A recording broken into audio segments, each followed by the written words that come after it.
நமச்சிவாய வாழ்க. நாதன்தாள் வாழ்க. இமைப்பொழுதும் என் நெஞ்சில் நீங்காதான் தாழ்வாழ்க. வாழ்க வளமுடன். அனைவருக்கும் இனிய வணக்கங்கள். நிகழும் மங்களகரமான விசுவாசு ஆண்டு பங்குனி மாதம் 18ஆம் நாள் புதன்கிழமை அன்று சதுர்தசி திதியில் உத்திரம் நட்சத்திரத்தில் விருத்தி நாமயோகத்தில் வணிசை கரணத்தில் அமிர்தயோகம் கூடிய நன்னாளில் இந்த மகத்தான ஏப்ரல் மாதம் பிறக்கிறது. 2026ஆம் ஆண்டின் 4வது மாதமான ஏப்ரல் மாதம் மிகவும் முக்கியத்துவம் வாய்ந்த மாதமாகும். இந்த மாதம் பல கிரக பெயர்ச்சிகள், சேர்க்கைகள், நட்சத்திர மாற்றங்கள் நிகழ இருக்கிறது. ஏப்ரல் மாதத்தின் முதல் வாரத்தில் செவ்வாய் பகவான் மீனராசிக்கு பெயர்ச்சியாகிறார். சூரியன், செவ்வாய் மற்றும் சனி ஆகிய கிரகங்கள் இணைந்து மங்களாதித்ய யோகம், திரிகிரக யோகம் உள்ளிட்ட யோகங்கள் உருவாக இருக்கிறது. அதே போல சுக்கிர பகவான் ஏப்ரல் மாத தொடக்கத்தில் மேசராசியில் பெயர்ச்சியடைகிறார். மாத இறுதியில் ரிஷபராசிக்குள் பிரவேசமாகிறார். புதன் பகவான் ஏப்ரல் 11ஆம் தேதி மீனராசிக்குள் நுழைந்து சதுர்கிரக யோகத்தை உருவாக்குகிறார். ஏப்ரல் 14ஆம் தேதி சூரிய பகவான் மேசராசிக்கு பெயர்ச்சியடைந்து சுக்கிரனுடன் இணைந்து சுக்கிராதித்ய யோகத்தை உருவாக்குகிறார். ஏப்ரல் 17ஆம் தேதி சனி பகவான் உத்திரட்டாதி நட்சத்திரத்தின் 3ஆம் பாதத்தில் பிரவேசிக்கிறார். ஏப்ரல் 30ஆம் தேதி புதன் பகவான் மேசராசிக்குள் நுழைய இருக்கிறார். இந்த கிரகங்களின் அமைப்பினால் உங்கள் வாழ்வில் ஏற்படக்கூடிய சுப மற்றும் அசுப பலன்கள் என்ன என்பதனையும், அசுப பலன்கள் ஏற்படுமாயின் ராசிக்காரர்கள் செல்ல வேண்டிய கோவில் மற்றும் செய்ய வேண்டிய பரிகாரம் என்ன என்பதனை பற்றியும் விரிவாக காண்போம். பிறக்கப் போகும் இம்மாதத்தில் உங்கள் வாழ்வில் வளமும் நலமும் செல்வ செழிப்பும் பெற்று வாழ்வின் உயரிய நிலையை அடைய எல்லாம் வல்ல எம்பெருமானை வேண்டி விரும்பி கேட்டுக்கொள்கிறேன். விருச்சிக ராசி அன்பர்களே, இந்த மாதம் அனைத்து காரியங்களிலும் வெற்றி உண்டாகும். பணவரவு மகிழ்ச்சி தருவதாக இருக்கும். புதிய வாகனம் வாங்கும் யோகமும் உண்டாகும். சிலருக்கு எதிர்பாராத அதிர்ஷ்ட வாய்ப்புகளும் ஏற்படும். தந்தை வழியில் எதிர்பார்த்த காரியம் முடிவதில் தாமதம் ஏற்படும். தந்தையுடன் கருத்து வேறுபாடு ஏற்படக்கூடும் என்பதால் பொறுமையுடன் இருப்பது நல்லது. அரசாங்க காரியங்கள் இழுபறியாகும். உடல் ஆரோக்கியத்தில் கவனம் தேவை. பொன் பொருள் சேர்க்கைக்கு வாய்ப்புகள் உண்டாகும். வாழ்க்கை துணை வழி உறவினர்களால் எதிர்பாராத ஆதாயம் கிடைக்கக்கூடும். சகோதர வகையில் எதிர்பார்த்த காரியம் சாதகமாக முடியும்.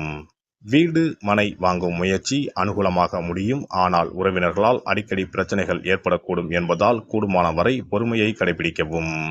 கணவன் மனைவிக்கு இடையே சிறு சிறு அளவில் கருத்து வேறுபாடு ஏற்பட வாய்ப்புள்ளதால் ஒருவரை ஒருவர் அனுசரித்து செல்ல வேண்டும். குடும்பத்தில் அடிக்கடி பிரச்சனைகள் ஏற்படக்கூடும். நண்பர்களிடம் எதிர்பார்க்கும் உதவிகள் கிடைக்கும்.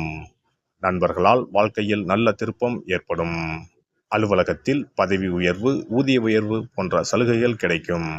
ஆனாலும் பணிச்சுமை அதிகரிக்கவே செய்யும். சக ஊழியர்கள் உங்கள் பணிகளில் உதவிகரமாக இருப்பார்கள். சிலருக்கு வேலையில் இடமாற்றமும் ஊர் மாற்றமும் ஏற்பட வாய்ப்பு உண்டாகும். தொழில் மற்றும் வியாபாரத்தில் மாத முற்பகுதியில் விற்பனை அதிகரிப்பதுடன் லாபமும் படிப்படியாக உயரும்.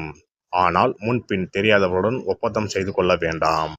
ஷேர் மூலம் ஆதாயம் வரும். குடும்பத்தை நிர்வகிக்கும் பெண்களுக்கு குடும்பத்தை நிர்வகிப்பதில் சற்று சிரமம் இருக்கவே செய்யும். பொறுமையை கடைபிடிப்பது நல்லது. வேலைக்கு செல்லும் பெண்களுக்கு வேலைச்சுமை கூடுதலாக இருக்கும். ஞாயிற்றுக்கிழமைகளில் சூரியனுக்கு செம்பருத்தி மலரால் அர்ச்சனை செய்து நெய் தீபம் ஏற்றி வழிபட பிரச்சனைகள் படிப்படியாக குறையும். கடன் சுமை குறையும். ஒரு முறையாவது குலதெய்வத்தையும் இஷ்ட தெய்வத்தையும் ஒரே நாளில் சென்று தரிசித்து வாருங்கள். கடன் பிரச்சனைகள் தீரும். குடும்பத்தில் மகிழ்ச்சி நிலவும். மன நிம்மதி உண்டாகும். சிறப்பு தொகுப்பு. கண் திருஷ்டிகள் அகன்று தடைப்பட்டு கொண்டிருக்கும் காரியங்கள் நிறைவேற செய்ய வேண்டிய பரிகாரம் என்ன என்பதனை பற்றி காண்போம். வாழ்க்கையில் நல்ல நிலையில் இருந்தவர்கள் கூட திடீரென்று பொருளாதாரம் இழந்து மன கஷ்டங்களுடன் வாழும் நிலை ஏற்படும். இந்த நிலை எதனால் ஏற்பட்டது என்று ஆராய்ந்து பார்த்தால் பெரும்பாலும் அவர்களின் மீதான கண் திருஷ்டிதான் காரணமாக இருக்கும். கல்லடி பட்டாலும் கண்ணடி படக்கூடாது என்று சொல்வார்கள் அல்லவா, அது உண்மைதான். இது போன்ற பிறரின் பொறாமை கொண்ட கண் திருஷ்டியினால் பலரின் வாழ்க்கை சிரமத்திற்கு ஆளாக நேரிடும். இது போன்ற கண் திருஷ்டிகளிலிருந்து எப்படி தப்பிப்பது? இருக்கவே இருக்கிறது எளிதாக கிடைக்கும் ஊமத்தஞ்செடி. தெய்வ சக்தி நிறைந்த செடியாக கருதப்படும் ஊமத்தஞ்செடியின் காய், பூ, இலைகள் என அனைத்தும் தீய சக்திகள் விரட்ட பரிகாரத்துக்கு பயன்படுகிறது. பொதுவாக ஊமத்தம் காய்க்கு கெடுதலை அகற்றக்கூடிய சக்தி உண்டு. நம் வீட்டில் உள்ள எதிர்மறை சக்தியை அகற்றுவதற்கு ஊமத்தங்காய் தீபம் சிறந்த பரிகாரமாகிறது. தெய்வீக மகத்துவம் நிறைந்த ஊமத்தங்காய் மற்றும் பூவையும் எடுத்துக்கொள்ளுங்கள். வீட்டுக்கு அருகில் இல்லை என்றால் நாட்டு மருந்து கடைகளில் கிடைக்கும். இந்த 2 பொருட்களையும் மஞ்சள் தண்ணீரை கொண்டு நன்றாக கழுவி விடுங்கள். சிறிது நேரம் அவற்றிலுள்ள ஈரம் போக ஆறவிட்டு பிறகு அவற்றை ஒரு மஞ்சள் துணியில் குலதெய்வத்தை வேண்டி ₹1 நாணயத்தோடு சேர்த்து முடிந்து வீட்டின் நிலைப்படியில் கட்டி தொங்க விடுங்கள். இந்த முடிச்சை வெள்ளிக்கிழமை அல்லது ஞாயிற்றுக்கிழமைகளில் தயார் செய்து வாசல் படியில் கட்டுவது சிறப்பு. தினமும் வீட்டில் தீபம் ஏற்றி காண்பிக்கும் போது இந்த முடிச்சுக்கும் காண்பிக்கவும். இதேபோல் ஊமத்தம் இலைகள் கிடைத்தால் அந்த இலைகளை சுத்தமான மஞ்சள் தண்ணீரில் கழுவிவிட்டு அவற்றை கொண்டு வீட்டில் இருக்கும் விநாயகருக்கு திங்கள் கிழமைகளில் தொடர்ந்து அர்ச்சனை செய்து வர வேண்டும். ஊமத்தம் பூவையும் விநாயகருக்கு சூட்டலாம். 3 வாரங்கள் தொடர்ந்து திங்கள் கிழமைகளில் விநாயகருக்கு ஊமத்தை இலையால் அர்ச்சனை செய்து ஊமத்தம் பூவை சூட்டி வழிபட்டால் வீட்டில் உள்ள கெட்ட சக்தி நடமாட்டம் மற்றும் கண் திருஷ்டிகள் தீரும். ஊமத்தம் செடியும் சிவபெருமானுக்கு உகந்த இலை ஆகும். இந்த ஊமத்தங்காய் வைத்து சிவபெருமானுக்கு தீபம் ஏற்றி வழிபடுவதன் மூலம் நமது பிரச்சனைகளில் இருந்து எளிதாக விடுபட முடியும். முதலில் 2 ஊமத்தங்காய்களை எடுத்துக்கொள்ள வேண்டும். அவற்றின் மீது முட்கள் இருப்பதால் மிகவும் கவனமாக கையாள வேண்டும். ஊமத்தங்காயின் காம்பு பகுதிகளை வெட்டி கொண்டு கத்தியை பயன்படுத்தி ஊமத்தங்காயின் உள்ளே இருக்கும் விதை பகுதியை முழுவதுமாக நீக்கிவிட வேண்டும்.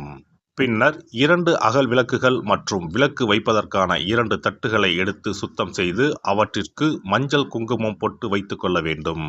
பின்னர் 2 தட்டின் மீதும் ஒவ்வொரு அகல் விளக்கை வைத்துக் கொள்ள வேண்டும். அதன் பிறகு எப்போதும் பூஜை செய்வதற்கு வைப்பது போன்ற வெத்தலைப்பாக்கு, பழம் போன்றவற்றை வைத்துவிட்டு 2 விளக்குகளையும் ஏற்றி சிவபெருமானை மனதார வேண்டிக் கொள்ள வேண்டும். எனக்கு இருக்கும் பிரச்சனைகள் அனைத்தும் தீர்ந்து இன்பமான வாழ்க்கை கிடைக்க வேண்டும் என வேண்டிக் கொள்ள வேண்டும். இந்த பூஜையை வெள்ளிக்கிழமை அன்று தொடங்கினால் தொடர்ந்து 9 வெள்ளிக்கிழமைகள் செய்ய வேண்டும். ஊமத்தங்காயின் மீது எவ்வாறு முட்கள் இருக்கிறதோ அதுபோல நமது வாழ்க்கையில் இருக்கும் முட்கள் போன்ற பிரச்சனைகளை அவை தீர்த்து வைக்கின்றன. இந்த பூஜையை நாம் தொடர்ந்து செய்து வருவதால் நம் மீது இருக்கும் கண் திருஷ்டிகள் அகன்றுவிடும். தீராத துயரங்கள் தீர்ந்துவிடும். பணம் நகை நம்மிடம் பெருகி வரும். சிலருக்கு கையில் சுத்தமாக பணம் இருக்காது. வறுமை தாண்டவமாடும். கடன் தொல்லையால் கஷ்டப்படுவார்கள். பண பிரச்சனையில் சிக்கி கொண்டிருப்பவர்கள் இந்த தீபத்தை ஏற்றினால் 3 வாரங்களில் நல்ல பலனை பெற முடியும். தொழிலில் நல்ல முன்னேற்றம் இருக்கும். கடன் பிரச்சனைகள் தீரும். உறவினர்களிடையே பகைமை இருந்தால் அவையும் மறைந்துவிடும். நோய்வாய் உள்ளவர்கள் இந்த தீபத்தை ஏற்றுவதன் மூலம் நல்ல பலனை பெற முடியும். பொதுவாகவே எந்த பரிகாரம் என்றாலும் அதை முழு நம்பிக்கையுடன் செய்தால் மட்டுமே முழு பலன் கிடைக்கும் என்பதை நினைவில் கொள்ளுங்கள். எல்லாம் வல்ல இறையருளால் நீங்களும் உங்கள் அன்பு குடும்பமும் உடல் நலம், நீலாயுள், நிறை செல்வம், உயர் புகழ், மெய்ஞானம் ஓங்கி வாழ்க வளமுடன். இந்த வீடியோ பதிவு உங்களுக்கு பிடித்திருந்தால் லைக் பண்ணுங்க, கமெண்ட் பண்ணுங்க, ஷேர் பண்ணுங்க. மறக்காம சப்ஸ்கிரைப் பண்ணுங்க. பக்கத்துல இருக்கிற பெல் பட்டனை கிளிக் பண்ணுங்க. நன்றி, வணக்கம். ஓம் நமச்சிவாய. சிவாய